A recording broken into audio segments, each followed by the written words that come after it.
అధ్యక్ష, నేను ఒకసారి ఇక్కడ ప్రతి ఒక్కరికి కూడా ఆలోచన చేయమని అడుగుతా ఉన్నాను. స్లైడ్ నెంబర్ 13 ఒకసారి ప్రజెంటేషన్ చేయమా.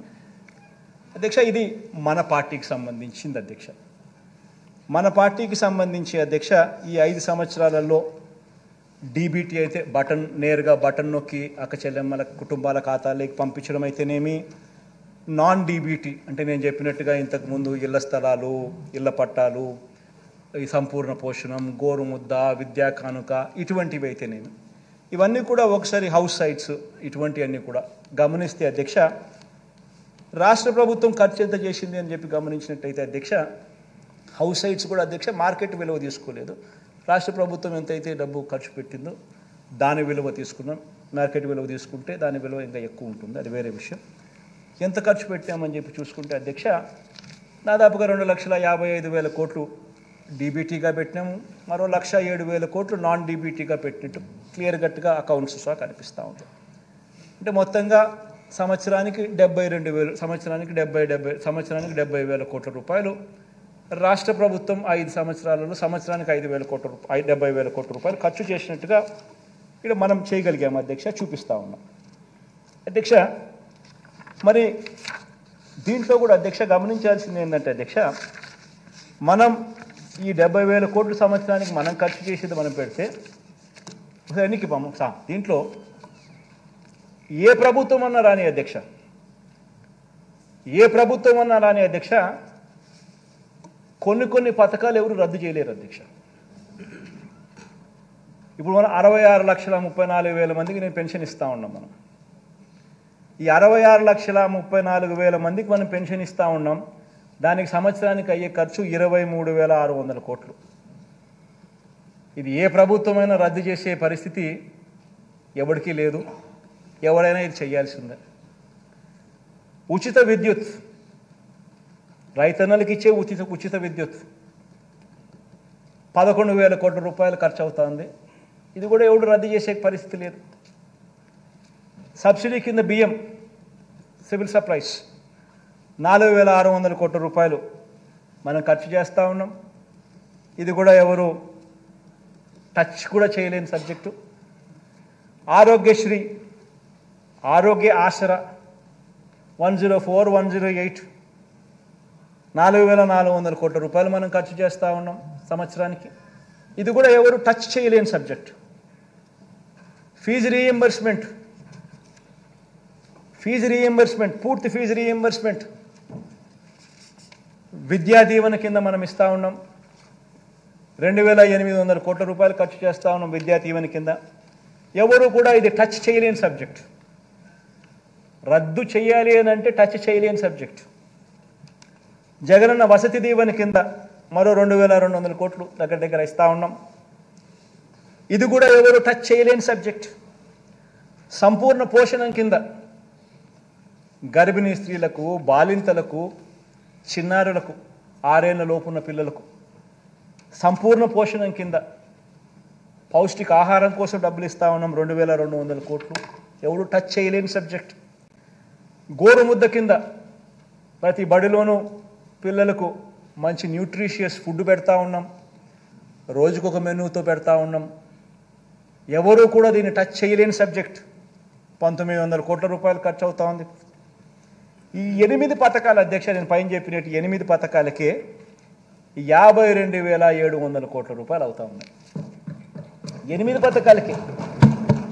అంటే ఎవరైనా కూడా టచ్ చేయాలంటే కూడా టచ్ చేయలేని సబ్జెక్ట్స్. టచ్ చేయాలి అంటే కూడా ఎవడన్నా దీన్ని రద్దు చేయాలి అని ఎవడన్నా టచ్ చేయాలనుకుంటే కూడా కూడా చేయలేని సబ్జెక్ట్. ఖచ్చితంగా అమలు చేయాల్సిందే ఎవరైనా. అటువంటిది 52,700 కోట్లు. మళ్ళీ ఈ 52,700 కోట్లకు చంద్రబాబు నాయుడు గారు ఇప్పుడు చెప్పిన ఈ 6 హామీలు ఇవి కూడా యాడ్ చేస్తే, ఈ స్లైడ్ 14 చూపించాం, 14 ఈ 6 కూడా యాడ్ చేస్తే ఏమన్నాడు, మహాశక్తి అంట. 18 ఏళ్ళు నిండిన ప్రతి మహిళకు నెలకు 1,500 అంటే ఏడాదికి 18 ఏళ్ళు నిండిన ఎంతమంది ఉన్నారని అంటే మన ఓటర్స్ జాబితా చూస్తే తెలుస్తుంది అధ్యక్ష. మన ఓటర్ల లిస్టు చూస్తే ఎంతమంది మహిళలు, ఎంతమంది మహిళలు ఉన్నారు, 18 ఏళ్ళు నిండిన వాళ్ళంతా మొత్తం ఓటర్స్ లిస్టులో ఉంది. వాటికి మనము 2 కోట్ల 10 లక్షలు ఉంటే మనం వాటికి 2 కోట్లు చూపిస్తున్నాం, కొంచెం వాటికి తగ్గించినాం.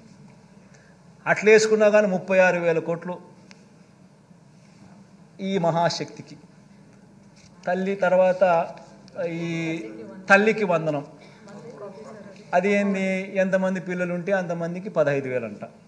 ఏం నోటికి ఎంత వస్తే అంత చెప్పేసేయడమే, కాబట్టి ఏం పోయేదేముంది అని చెప్పి ఇచ్చేదే సచ్చేదే మన అనే లెవెల్లోకి మనుషులు చెప్పేయడం మొదలు పెడతా ఉన్నారు.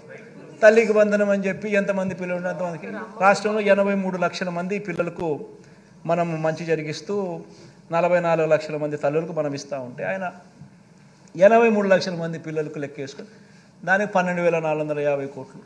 తర్వాత యువగలం, ఈయనే ఇంతకుముందు 2014లో ఇంటింటికి ఉద్యోగం ఇవ్వకపోతే 2,000 రూపాయలు నిరుద్యోగ వృత్తి అని చెప్పినోడు అది చేయకపోగా ఆ 2014లో ఎన్నికల మేనిఫెస్టోలో ఇచ్చిన మాట, ఇది ఇచ్చిన మాటే.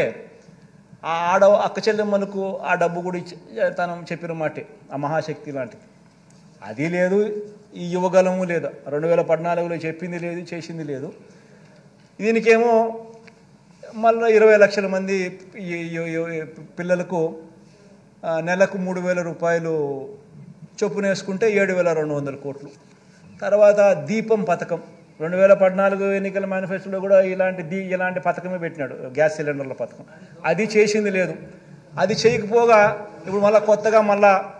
ఇప్పుడు కొత్తగా ప్రతి కుటుంబానికి 3 గ్యాస్ సిలిండర్లు ఉచితమని చెప్పి మళ్ళీ పెట్టాడు, దానికి 4,600 కోట్లు. తర్వాత అన్నదాత అని మన రైతన్నలకు మనం 13,500 రైతన్నలకు ఇస్తా ఉన్నాం. మనం చెప్పింది రైతన్నలకు 12,000 ఇస్తామని, కానీ మనం రైతన్నలకు చెప్పిన దానికన్నా మిన్నగా 13,500 మనం ఇస్తా ఉన్నాం. ఆయన రైతులకు రుణమాఫీ చేస్తాను అని చెప్పి మొత్తం సంవత్సరం 5 ఏళ్ళకు కలిపి 87,612 కోట్ల రూపాయలు ఎగరగొట్టి ఆ 5 సంవత్సరాలు కలిపి ఆయన 15,000 కోట్లు ఇస్తే మనం ఇప్పటికే ఈ ఒక్క పథకానికే దాదాపుగా 30,000 కోట్ల పైచిలుకు 33,000 కోట్లు మనము ఈ రైతు భరోసా కింద మనం ఇప్పటికే ఇచ్చేసాం రైతులకు. అలాంటి పథకానికి కూడా మళ్ళా అప్పుడు 13,500 ఇవ్వడానికే రైతులకు మనసు రాలే. ఇప్పుడు దానికి పోయేదేముందిలే అని చెప్పి 20,000 అంటున్నాడు. దానికి ఇంకొక 10,000 కోట్లు, 11,000 కోట్లు, అంతా కలిపితే 73,000 కోట్లు. ఈ 73,000 కోట్లకు నేను ఇంతకుముందు చెప్పినా కదా, టచ్ చేయలేని సబ్జెక్టులు ఉన్నాయని చెప్పి, పెన్షన్లు కానీ, ఉచిత విద్యుత్ కానీ, పేదలకు అందే బియ్యం కానీ, పీడిఎస్ బియ్యం కానీ, ఆరోగ్యశ్రీ కానీ, పూర్తి ఫీజు రీఎంబర్స్మెంట్ కానీ, వసతి దీవెన కానీ, సంపూర్ణ పోషణం కానీ, గోరుముద్ద కానీ, ఈ 8 పథకాలు నేను ఏదైతే చెప్పినా టచ్ చేయాలనుకున్నా కూడా ఎవడు చేయలేని సబ్జెక్ట్ అని చెప్పినా కదా, ఆ 52,700. ఈ 73,440 కోట్లకి 52,750 కోట్లు కలిపితే 1,26,140 కోట్లు సంవత్సరానికి. అంటే నేను 70,000 కోట్లు మన ప్రభుత్వం 70,000 కోట్లు చేయడానికే నిజంగా కింద మీద పడతా ఉన్నాం. గవర్నెన్స్లో ఎప్పుడూ జరగని మార్పులు తీసుకొచ్చినాం. కరప్షన్ అనేది ఎక్కడ లేకుండా చేసినాం, పూర్తిగా స్ట్రీమ్లైన్ చేసినాం, చిత్తశుద్ధి చూపిస్తూ ఉన్నాం, నిబద్ధతతో చేస్తూ ఉన్నాం. ఇంత చేస్తూ ఉన్నా కూడా మనం 70,000 కోట్లకు చాలా అంటే చాలా లాగుతూ ఉంటే కూడా జరుగుతూ ఉంటే ఈయన 1,26,000 కోట్ల రూపాయల సంవత్సరానికి నేను చేసేస్తాను అని చెప్తా ఉన్నాడు. ఇంకా ఇంకా ఇంకా ఇంకా ఇంకా 6 పథకాలకి ఇంకా ఉన్నాయని చెప్తున్నాడు. మళ్ళా ఇంకా ఇంకా ఇంకా ఇంకా 6 పథకాలకి ఇంకా ఉన్నాయని చెప్తున్నాడు. అంటే నేను అడుగుతా ఉన్నాను అధ్యక్ష, అంటే మనం 70,000కే కష్టపడతా ఉంటే 1,26,000 ఇప్పటికే మళ్ళా ఇంకా ఇంకా ఇంకా ఏదో చెప్తానంటున్నాడు. అంటే నేను ఆలోచన చేయమని చెప్తాను. ప్రతి ఇంట్లో ఈ చర్చ జరగాలి. ఇంత మోసం చేసేదానికోసం ఈ దుర్బుద్ధితో ఈ బుద్ధితో ఈ మాదిరిగా మోసం చేయడం ధర్మమేనా? ప్రజలను ఇంత అబద్ధాలు ఆడడం, ఇంత కుట్రలు పనడం, ఇంత మాదిరిగా మోసం చేయాలనే ఆలోచనతోనే మోసం చేయడానికోసమే ఈ మాదిరిగా ఒక రంగురంగుల మేనిఫెస్టో తీసుకొని వచ్చి ఈ మాదిరిగా మోసం చేసే దిశగా అడుగులు వేయడం ధర్మమేనా అని అడుగుతా ఉన్నా. ఆలోచన చేయమని అడుగుతా ఉన్నా. ప్రతి ఒక్కరూ కూడా ఈ విషయం ప్రతి ఇంట్లో కూడా చర్చ జరగాలని కూడా కోరుతా ఉన్నా. అధ్యక్ష చంద్రబాబు నాయుడు గారిని అడిగితే, అధ్యక్ష మరి జగన్ 70,000కే ఇంత కష్టపడతా ఉన్నాడు కదబ్బా, నువ్వు 70,000కే రాష్ట్రం శ్రీలంక అయిపోతుందని అంటున్నావు కదా, మరి నీకు ఇవన్నీ చేస్తే కనీసం 1,26,000 నువ్వు చెప్పి కొత్త యాడ్ చేస్తే అది ఇంకా 1,50,000కు పోతుందేమో నాకు తెలియదు. అవన్నీ చేయడానికి నీకు డబ్బులు యాడ్ నుంచి వస్తాయనంటే చంద్రబాబు నాయుడు, ఈనాడు, ఆంధ్రజ్యోతి, TV5 వాళ్ళకి మీడియా బలం ఎక్కువ కదా అధ్యక్ష. ఎల్లో మీడియా ఎక్కువ, మీడియా బలం ఎక్కువ, వాళ్ళు ఏదైనా గోబెల్స్ ప్రచారం చేయగలుగుతారు. వాళ్ళందరూ ఏమంటారు, చంద్రబాబు నాయుడు సంపద సృష్టిస్తాడు. ఆశ్చర్యం అనిపిస్తుంది అధ్యక్ష. చంద్రబాబు నాయుడు సంపద సృష్టిస్తాడు అని అంటాడు. సరే పోనీ సంపద సృష్టించే కార్యక్రమం ఆయన కొత్తగా ముఖ్యమంత్రి ఇప్పుడు ఫస్ట్ టైం కావడం లేదు కదా, ఆయన ఫస్ట్ టైం ముఖ్యమంత్రి కావడం లేదు కదా, ఆయన సంపద అనేది ఆయన 14 ఏళ్లలో ఆయన సంపద సృష్టించుంటారు కదా. సో 3 సార్లు ఆయన ముఖ్యమంత్రి అయినాడు. సో 3 సార్లు ఆయన ముఖ్యమంత్రి గతంలో పనిచేసినాడు. పనిచేసినప్పుడు ఆ గత ట్రాక్ రికార్డులో ఏ మేరకు ఆయన సంపద సృష్టించినాడు అని కూడా ఒకసారి చూస్తాం అధ్యక్ష. ఎందుకంటే అందరికీ, ప్రజలందరికీ కూడా, ఈ సభ ద్వారా ప్రజలందరూ కూడా ఇదంతా కూడా చూడాలి. ఏ మేరకు ఆయన 14 సంవత్సరాలు ముఖ్యమంత్రిగా ఉన్నప్పుడు, 3 పర్యాయాలు ఆయన ముఖ్యమంత్రిగా పనిచేసినప్పుడు ఏ మేరకు ఆయన సంపద సృష్టించినాడు, ఎందుకంటే అప్పుడు కూడా ఎప్పుడు మేనిఫెస్టో అమలు చేసింది లేదు, ఎప్పుడు కూడా ఆయన అమలు చేసింది లేదు. కాబట్టి అది కూడా చూద్దాం అధ్యక్ష. ఏ మేరకు చంద్రబాబు నాయుడు గారు సంపద సృష్టించిన ట్రాక్ రికార్డ్ ఏమిటి అని చూద్దాం అధ్యక్ష. అధ్యక్ష ఇది ఒకసారి గమనించినట్టయితే అధ్యక్ష, రాష్ట్రం అధ్యక్ష ఆయన ముఖ్యమంత్రి కాక మునుపు వరకు 1993 దాకా కూడా రాష్ట్రం రెవెన్యూ సర్ప్లస్ అధ్యక్ష. ఈయన ముఖ్యమంత్రి అయిన పీరియడ్ అధ్యక్ష 1994 నుంచి ఏ సంవత్సరమైనా తీసుకో అధ్యక్ష, మచ్చుకు 10 సంవత్సరాలు చూపిస్తున్నా అధ్యక్ష. ఇక్కడ కనబడుతుంది ఊరికి నెంబర్స్, ఎందుకంటే అది కూడా పెట్టామనంటే ఇంక యాటికాటుకు పేపర్ పెరిగిపోతుంది కాబట్టి ఊరికి మచ్చుకు 10 సంవత్సరాలు చూపిస్తా ఉన్నాం అధ్యక్ష. ఏ సంవత్సరం అన్నా చూసుకో అధ్యక్ష, చంద్రబాబు నాయుడు గారు ముఖ్యమంత్రి అయితే అధ్యక్ష రాష్ట్రం రెవెన్యూ డెఫిసిట్. మళ్ళీ చంద్రబాబు నాయుడు గారు ముఖ్యమంత్రి 2004-05 దిగిపోయినాడు అధ్యక్ష. 2005-06 నుంచి దివంగత నేత నాన్నగారు ముఖ్యమంత్రి అయినారు అధ్యక్ష, రాష్ట్రం రెవెన్యూ సర్ప్లస్. మళ్ళీ 2014-15 చూసుకోండి అధ్యక్ష, చంద్రబాబు నాయుడు ముఖ్యమంత్రి అయినాడు, మళ్ళీ రెవెన్యూ డెఫిసిట్. మళ్ళీ రెవెన్యూ డెఫిసిట్ ప్రతి సంవత్సరము కనిపిస్తూ ఉన్నప్పుడు, ఏ సంవత్సరం చూసినా రెవెన్యూ డెఫిసిటే కనిపిస్తూ ఉన్నప్పుడు మరి సంపద ఎక్కడ సృష్టించాడో అని అడుగుతా ఉన్నా. నిజంగా సంపదే సృష్టించి ఉంటే ఏ స్కీము ప్రజల కోసం అమలు చేయని రోజుల్లో అధ్యక్ష ఇవన్నీ సృష్టించి ఉంటే, ఏ స్కీము ప్రజల కోసం అమలు చేయని పీరియడ్లో అధ్యక్ష, ఆ పీరియడ్లో కూడా రెవెన్యూ ఎక్స్పెండిచర్ కొరకే అప్పులు చేయాల్సిన దుస్థితిలో ఆయన పాలన సాగింది అని అంటే ఎక్కడ సృష్టించాడు ఆయన సంపద అని చెప్పి నేను అడుగుతా ఉన్నాను అధ్యక్ష. అధ్యక్ష పోనీ ఇంకొక స్లైడ్ చూస్తాం అధ్యక్ష, ఇంకొక ఉదాహరణ కూడా చూపిస్తాను అధ్యక్ష. ఇంకొక ఉదాహరణ కూడా చూద్దాం. నిజంగా కూడా అధ్యక్ష ఆయన అంత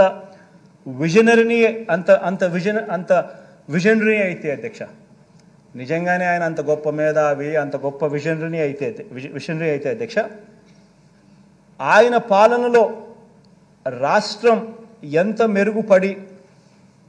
అంత మెరుగుపడి ఉంటే అధ్యక్ష, దేశం జీడిపిలో అధ్యక్ష మన రాష్ట్ర వాటా అంటే మన GSDP వాటా నిజంగానే ఆయన విజనరీ అయితే అధ్యక్ష, దేశం GDP గ్రాస్ స్థూల ఉత్పత్తి, దేశం సంబంధించిన GDPలో అధ్యక్ష రాష్ట్రానికి సంబంధించిన GSDP వాటా ఎంత, దేశానికి సంబంధించిన GDPలో రాష్ట్రానికి సంబంధించిన GSDP వాటా కాంట్రిబ్యూషన్ ఎంత అని చెప్పి చూస్తే, ఆయన పీరియడ్ ఆ 5 years 2014 నుంచి 2019 దాకా చూస్తే రాష్ట్ర ప్రభుత్వం కాంట్రిబ్యూట్ చేసింది దేశానికి సంబంధించిన GDPలో 4.47% దేశానికి ఆయన కాంట్రిబ్యూట్ చేస్తే, మన హయాంలో అధ్యక్ష ఈ 5 సంవత్సరాలలో మనము 4.82% మనం కాంట్రిబ్యూట్ చేసాం దేశానికి. అంటే ఎవరు సంపద సృష్టించారు అధ్యక్ష? అంతో ఇంతో ఈ లెక్కలు చూస్తే అంతో ఇంతో దేశానికైనా రాష్ట్రానికైనా మనమే సంపద సృష్టించినట్టుగా క్లియర్గా కనిపిస్తాం. అది కూడా ఏంది అధ్యక్ష, కోవిడ్. అది కూడా అధ్యక్ష కోవిడ్ 2 సంవత్సరాలు. రాష్ట్రానికి సంబంధించిన ఆదాయాలు తగ్గడం, ఖర్చులు పెరగడం. In spite of that, in spite of Chandrababu Naidu ఆయన చేసిన అప్పులను సర్వీస్ చేసుకుంటూ రావడం, ఇన్స్పైట్ ఆఫ్ దట్ మనం బటన్ నొక్కడం, నేరుగా అక్కచెల్లెమ్మల ఖాతాల్లోకి ఇంత మంచి చేసే విధంగా ఇన్ని స్కీమ్స్ అమలు చేయడం. ఇన్స్పైట్ ఆఫ్ దట్ ఆయన హయాంలో ఏ స్కీము లేదు, ఏ బటను లేదు, ఏ మంచి చేసింది లేదు. అయినా కూడా రాష్ట్రానికి సంబంధించిన GSDP contribution into GDP into national kitty of జీడిపిలో చూస్తే 4.47% ఆయన హయాం జరిగితే మన హయాంలో 4.82% మనం కాంట్రిబ్యూట్ చేస్తున్నాం. క్లియర్గా కనిపిస్తాం అధ్యక్ష. మనసు లేని నాయకుడు అధ్యక్ష, మోసం చేసే నాయకుడు అధ్యక్ష, కేవలం వాగ్దానాలు మాత్రమే చేస్తాడు అధ్యక్ష. మనసున్న ప్రభుత్వం అధ్యక్ష, మాట ఇస్తే అమలు చేసే ప్రభుత్వం అధ్యక్ష, నిజాలు చెబుతుంది. ఇది ఆయనకు మనకు ఉన్న తేడా అధ్యక్ష. బాబుకు అధ్యక్ష వాగ్దానాలు అమలు చేసే ఉద్దేశం లేదు, అమలు చేసిన చరిత్ర అంతకన్నా లేదు అధ్యక్ష. చంద్రబాబు మేనిఫెస్టో అధ్యక్ష, ఏ ఒక్కరైనా నమ్మటము అని అంటే బంగారు కడియం ఇస్తా అన్న పులిని నమ్మటమే అధ్యక్ష. చంద్రబాబు నాయుడు గారి నమ్మడం కానీ ఆయన మేనిఫెస్టోని కానీ నమ్మటమైన కూడా అధ్యక్ష.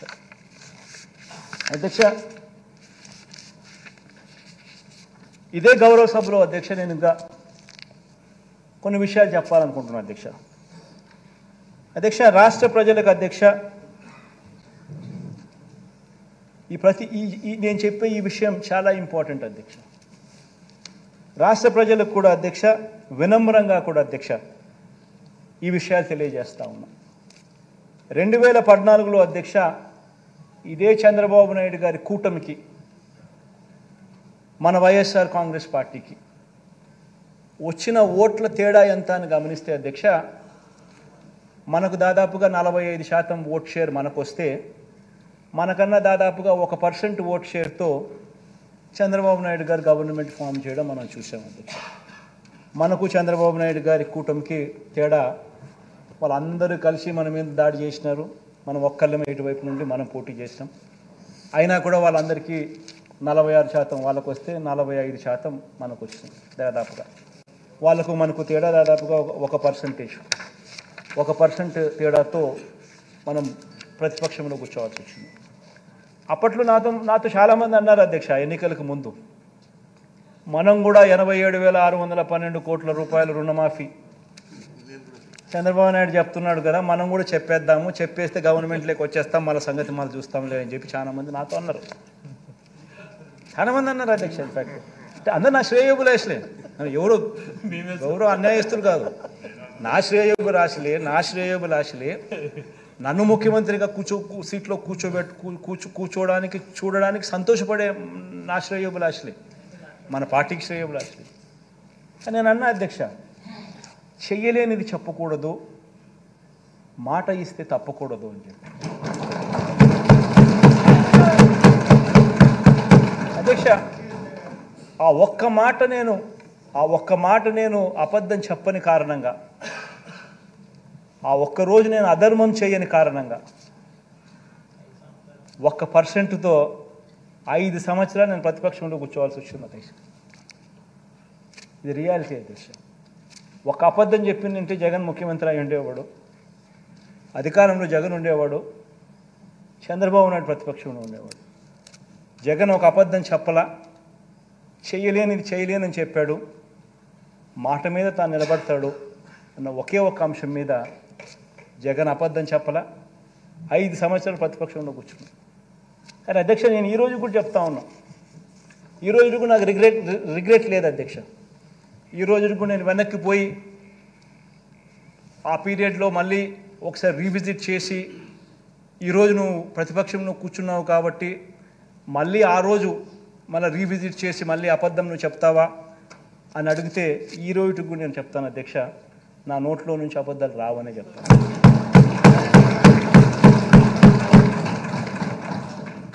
అధ్యక్ష, ఇది చాలా ఇంపార్టెంట్ అధ్యక్ష. ఎందుకనంటే నేను ఆ రోజు బహుశా నేను చేసిన ఆ పని వల్ల నేను అధికారంలోకి బహుశా రాకపోయి ఉండొచ్చు అధ్యక్ష. కానీ అధ్యక్ష, అధికారంలోకి నేను రాలేకపోయిన అధ్యక్ష, ప్రజల్లో విశ్వసనీయత అన్న అంశం ఏమిటి, విశ్వసనీయత అన్న పదానికి అర్థం మాత్రం జగనే విశ్వసనీయతకు అర్థం అని చెప్పి మాత్రం ప్రజలకు నన్ను నమ్మినారు అధ్యక్ష. ఈరోజు నేను గర్వంగా కూడా చెప్తా ఉన్నా అధ్యక్ష, 2014, 2019 నుంచి 23 ఈ 5 సంవత్సరాలలో చెప్పిన మేనిఫెస్టో ఏదైతే రిలీజ్ చేసినామో అందులో 99% హామీలను చిత్తశుద్ధిగా మేనిఫెస్టోను ఒక బైబిల్గా భావించి, ఒక ఖురాన్గా భావించి, ఒక భగవద్గీతగా భావించి నిబద్ధతతో 99% హామీలను అమలు చేసి ఆ చేసిన హామీలను, ఆ మేనిఫెస్టోను ప్రతి ఇంటికి కూడా తీసుకొని వెళ్ళి చూపించి ప్రజల చేతనే మార్కులు ఇచ్చి ప్రజలే శభాషను అనిపించే విధంగా ప్రతి ఎమ్మెల్యేను గడప గడప కూడా తిప్పుతా ఉన్న ప్రభుత్వం కూడా మనదే అని చెప్పి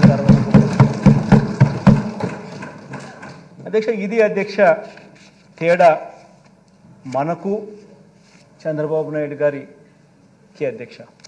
అప్పట్లో చంద్రబాబు నాయుడు గారు అధ్యక్ష 87,612 కోట్ల రూపాయల రుణాలు మాఫీ చేస్తానని చెప్పి రైతులను మోసం చేయడం, బ్యాంకుల్లో పెట్టిన బంగారం ఇప్పిస్తానని చెప్పి రైతులను మోసం చేయడం, 14,205 కోట్ల రూపాయలు పొదుపు సంఘాల రుణాలు మాఫీ చేస్తానని చెప్పి అక్క చెల్లెమ్మలను మోసం చేయడమే కాకుండా సున్నా వడ్డీని సైతం అక్టోబర్ 2016 నుంచి రద్దు చేయడం, ప్రతి ఇంటికి ఓ ఉద్యోగం ఇవ్వలేకపోతే 2,000 రూపాయలు నిరుద్యోగ భృతి ఇస్తానని చెప్పి ప్రతి ఇంట్లో ప్రతి పిల్లాడికి ఏకంగా 1,25,000 రూపాయలు బాకీ పడి అది ఎగరగొట్టి ఇలా రకరకాల పద్ధతుల్లో మోసం చేశాడు. కాబట్టి నేను గర్వంగా కూడా చెప్తా ఉన్నాను, రకరకాల పద్ధతులు ఆయన అబద్ధాలు చెప్పాడు, మోసం చేశాడు. కాబట్టి 2019లో ఏకంగా చంద్రబాబు నాయుడు గారికి వచ్చింది 175 స్థానాలకు కేవలం 23 స్థానాలు ఇచ్చి ఆయన ప్రతిపక్షంలో కూర్చుంటాడు. మాట మీద నిలబడ్డాం, నిజాయితీగా చేసి 151 స్థానాలతో మనల్ని గెలిపించిన ప్రజలు, ఆ మాట మీద మనం నిలబడ్డాం కాబట్టే డే 1 నుంచి ఆ చిత్తశుద్ధిని చూపించాం, కాబట్టి డే 1 నుంచి ఆ నిబద్ధత మనం చూపించాం. కాబట్టే అధ్యక్ష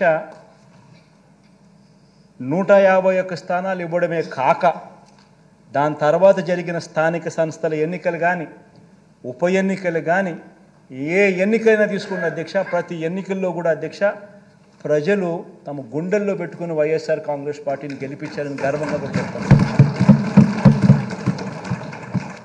అధ్యక్ష. కాబట్టి అధ్యక్ష నేను చెప్తా ఉన్నాను, విశ్వసనీయత అన్నది ఎప్పటికైనా గెలుస్తుంది అధ్యక్ష. విశ్వసనీయత అన్నది ఒక వ్యక్తి సంపాదించుకోవాలి అని అంటే ఫలానోడు క్రెడిబుల్, ఫలానోడు నమ్మకస్తుడు అని సంపాదించుకోవాలని అంటే అధ్యక్ష, ఆ పేరు సంపాదించుకోవాలంటే అధ్యక్ష కొంతమందికి సంవత్సరాలు గడుస్తుంది అధ్యక్ష. ఆ అవకాశం రాకపోవచ్చు, సంపాదించుకునే పరిస్థితి కూడా కొంతమందికి ఉండకపోవచ్చు, మంచోళ్ళు అయినప్పటికీ కూడా. దేవుడి దయ వల్ల ఆ పేరు వైఎస్ఆర్ కాంగ్రెస్ పార్టీ సంపాదించుకోగలిగింది అని చెప్పి గర్వంగా నేను ఈరోజు కూడా చెప్తా ఉన్నా అధ్యక్ష, వైఎస్ఆర్ కాంగ్రెస్ పార్టీ చేయగలిగిందే చెబుతుంది, చెప్పింది ఏదైనా కూడా ఖచ్చితంగా మాట మీద నిలబడుతుంది అని మాత్రం 100%గా చెప్తాను. ప్రతి ఇంట్లో కూడా ఈ చర్చ జరగాలి, ఈ జరిగిన ప్రతి విషయం కూడా ఆలోచనలు జరగాలి, మీ ద్వారా ప్రతి ఇంట్లో కూడా ఈ చర్చ జరగాలని కూడా కోరుకుంటూ, దేవుడి దయతో ప్రజలందరి చల్లని దీవెనలతో మళ్ళీ 3 నెలలకు మళ్ళీ ఇదే చట్టసభలో పూర్తి స్థాయి బడ్జెట్ మళ్ళీ ప్రవేశపెట్టి అఖండమైన మెజారిటీతో మళ్ళీ ప్రజల మన్ననలు కూడా ఖచ్చితంగా పొందుతామని చెప్పి కూడా ఈ సందర్భంగా తెలియజేసుకుంటూ సెలవు తీసుకుంటాం.